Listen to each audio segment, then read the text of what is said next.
ಹೃತ್ಪೂರ್ವಕವಾದಂತಹ ಕೃತಜ್ಞತೆಗಳನ್ನು ಸಲ್ಲಿಸ್ತೀನಿ, ಧನ್ಯವಾದಗಳನ್ನು ಸಲ್ಲಿಸ್ತೀನಿ. Thank god. ಒಂದು ಪ್ರಾರ್ಥನೆ ಇತ್ತು ಸಿನಿಮಾ ಮಾಡೋಕ್ಕೆ ಮುಂಚೆ.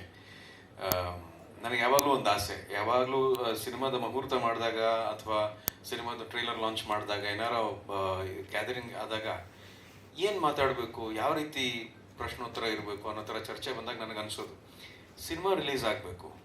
ಸಿನಿಮಾ ರಿಲೀಸ್ ಆಗಿ ಅಟ್ಲೀಸ್ಟ್ 2 ವಾರ ಚೆನ್ನಾಗಿ ಓಡಬೇಕು. ಆಮೇಲೆ ಕೂತ್ಕೊಂಡಾಗ ಮಾತುಕತೆ ಚೆನ್ನಾಗಿರುತ್ತೆ, ಒಂದು ಚರ್ಚೆ ಇರುತ್ತೆ, ಏನೋ ಒಂದು ಈ ಅನುಭವದ ಬಗ್ಗೆ ನಾನು ಹೇಳ್ಕೋಬಹುದು. ಇವಾಗ ಸರ್ ಹೇಳಿದ್ರು ಲೊಕೇಶನಲ್ಲಿ ಶೂಟ್ ಮಾಡಿದಂಥ ದಿನಗಳು, ನಮ್ಮ ಯೂನಿಟ್ನವ್ರು ನಮಗೆ ಸಪೋರ್ಟ್ ಮಾಡಿದಂಥ ದಿನಗಳು, ಆ ಸಂದರ್ಭ ಎಲ್ಲ ಹೇಳಿದಾಗ ಬಹಳ ಖುಷಿ ಆಗುತ್ತೆ. ಯಶಸ್ಸಿನ ಜೊತೆ ಬರೋದು ಯಶಸ್ಸಿಗೆ ಕೊಡಬೇಕಾಗಿರುವಂಥ ಗೌರವ, ಅದ್ರ ಬಗ್ಗೆ ನಾವು ಇಟ್ಕೋಬೇಕಾಗಿರುವಂಥ ಜವಾಬ್ದಾರಿ ಅಂತ ನಾನು ಹೇಳೋದಕ್ಕೆ ಇಷ್ಟಪಡ್ತೀನಿ. ಅದು ಇವತ್ತು ನಮಗೆ ಗ್ರೇ ಗೇಮ್ಸ್ ಸಿನಿಮಾ 25ನೇ ದಿನ ಆಗಿರೋದು ಸತ್ಯ. ಗಂಗಾಧರ್ ಸರ್ ಹೇಳಿದಾಗೆ ವರ್ಡ್ ಆಫ್ ಮೌತ್ ಅಂತ ಏನಿದೆ, ಜನ ಅದನ್ನು ಬಹಳ ಇಷ್ಟಪಟ್ಟು ತಮ್ಮ ಮನಸ್ಸಿನಾಳದಲ್ಲಿ ಅದನ್ನು ಪ್ರಶಂಸೆ ಮಾಡಿ ಜೊತೆಲಿರೋರಿಗೆ ಸಿನಿಮಾ ನೋಡಿ ಅಂತ ಹೇಳ್ತಾರಲ್ಲ, ಅದು ನಾವು ನೋಡುವಂಥ ಯಶಸ್ಸು ಅಂತ ನನಗನ್ಸುತ್ತೆ. ಅದು ನಮಗೆ ಈ ಗ್ರೇ ಗೇಮ್ಸ್ ಸಿನಿಮಾದ ಮೂಲಕ ಸಿಕ್ಕಿರೋದು.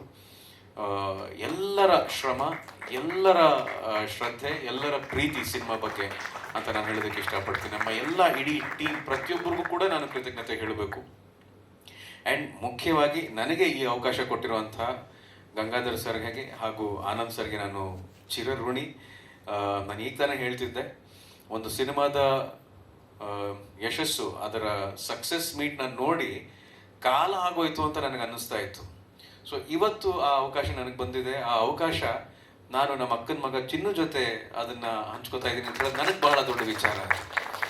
ಭಾವನಾ ಇಲ್ಲೇ ಇದ್ದಾರೆ, ಶ್ರುತಿ ಅವರಿಲ್ಲ, ಅಪರ್ಣಾ ಅಕ್ಕ ಇಲ್ಲ.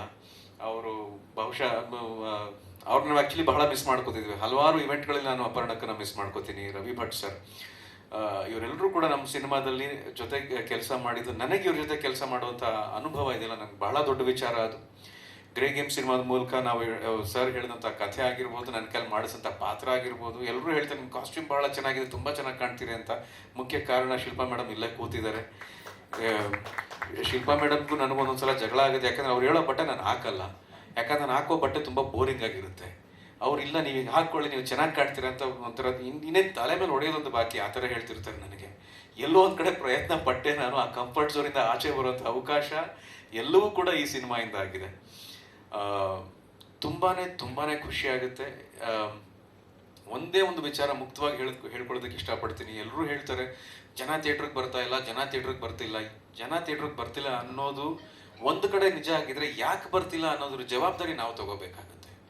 ಒಳ್ಳೆ ಸಿನಿಮಾ ಮಾಡ್ದೇನೆ, ಒಳ್ಳೆ ಕಥೆ ಬರೀದೇನೆ, ಒಳ್ಳೆ ಪಾತ್ರ ಬರೀದೇನೆ, ಒಳ್ಳೆ ಸನ್ನಿವೇಶ ಬರೀದೇನೆ, ಸಿನಿಮಾ ಚೆನ್ನಾಗಿ ಪ್ರೆಸೆಂಟ್ ಮಾಡಿದ್ರೆ ಜನ ಥಿಯೇಟ್ರಿಗೆ ಒಳಗೆ ಬಂದರೆ ಏನಕ್ಕೆ ಬರ್ಬೇಕು ನಾವು ಅಂತ ಕೇಳ್ತಾರೆ.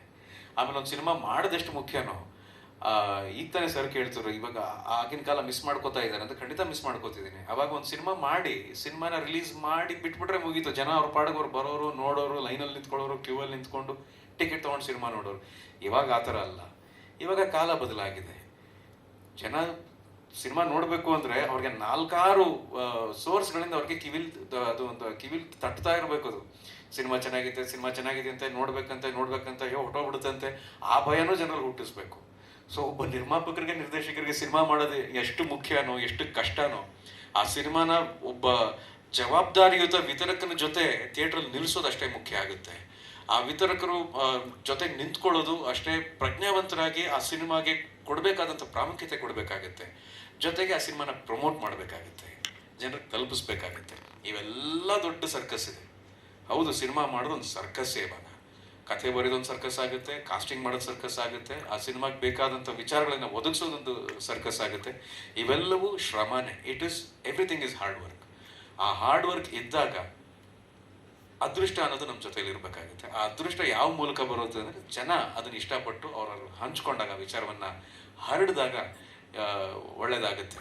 ಸೊ ಖಂಡಿತ ಜನ ಥಿಯೇಟ್ರಿಗೆ ಬರ್ತಾರೆ, ಖಂಡಿತ ಒಳ್ಳೆ ಸಿನಿಮಾಗಳನ್ನ ಮಾಡ್ತೀವಿ. ಈ ಥರ ಪ್ರಶಂಸೆ ಸಿಕ್ಕಿದಾಗ ನೀವೆಲ್ಲರೂ ನಮ್ಮ ಬೆನ್ನು ತಟ್ಟಿ ಸಿನಿಮಾ ಚೆನ್ನಾಗಿದೆ ಅಂತ ಪ್ರಶಂಸೆ ಮಾಡಿದಾಗ, ಅಥವಾ ಜವಾಬ್ದಾರಿಯಿಂದ ನಮಗೆ ಮಾರ್ಗದರ್ಶನ ನೀಡಿದಾಗ, ಒಳ್ಳೆ ವಿಮರ್ಶೆ ಕೊಟ್ಟಾಗ, ಅದು ನಮಗೆ ಇನ್ನೊಂದು ದೊಡ್ಡ ಮಟ್ಟದಲ್ಲಿ ವಿಶ್ವಾಸವನ್ನು ಕೊಡುತ್ತೆ ಅಂತ ನಾನು ಹೇಳೋದಕ್ಕೆ ಇಷ್ಟಪಡ್ತೀನಿ. ಆ್ಯಂಡ್ ಎಸ್, ಮತ್ತೊಮ್ಮೆ sir, thank you for the opportunity. ಇದು ನನಗೆ ಸ್ವಲ್ಪ ಪ್ರತಿ ಪ್ರತಿ ಸಿನಿಮಾ ನನಗೆ ಪ್ರೊಫೆಷನಲ್ ಆಗೇ ಟ್ರೀಟ್ ಮಾಡ್ತೀನಿ. ಇದು it becomes a little more emotional and family for me because of Jai. ಆತನಿಗೆ ಈ ಅವಕಾಶ ಕೊಡೋಕೆ ಮುಂಚೆ ಏನಾಗುತ್ತೋ ಅನ್ನೋ, ಯಾವ ಥರ ಮಾಡ್ತೀನೋ ಅನ್ನೋ ಭಯ ಅವನಿಗೆ ಎಷ್ಟಿತ್ತೋ, ಈ ಪಾತ್ರ ಯಾವ ಥರ ಬರುತ್ತೋ ಅನ್ನೋ ಕಾಳಜಿ ಕೂಡ ಇವ್ರಿಗೂ ಇತ್ತು ಅಂತ ನನಗನ್ಸುತ್ತೆ. ಆದರೆ ಇವತ್ತು ಸ್ಕ್ರೀನಲ್ಲಿ ನೋಡಿದಾಗ ಅದಕ್ಕೆ ಒಂದು ಕನ್ಕ್ಲೂಷನ್ ಇದೆ, ಒಂದು ಒಳ್ಳೆ ಕನ್ಕ್ಲೂಷನ್ ಇದೆ. ಬಹಳ ಖುಷಿ ಇದೆ, ಸಮಾಧಾನ ಇದೆ. ನಿಮಗೆಲ್ಲರಿಗೂ ನಾನು ನನ್ನ ಕೃತಜ್ಞತೆಗಳನ್ನ ಅರ್ಪಿಸ್ತೀನಿ. Thank you.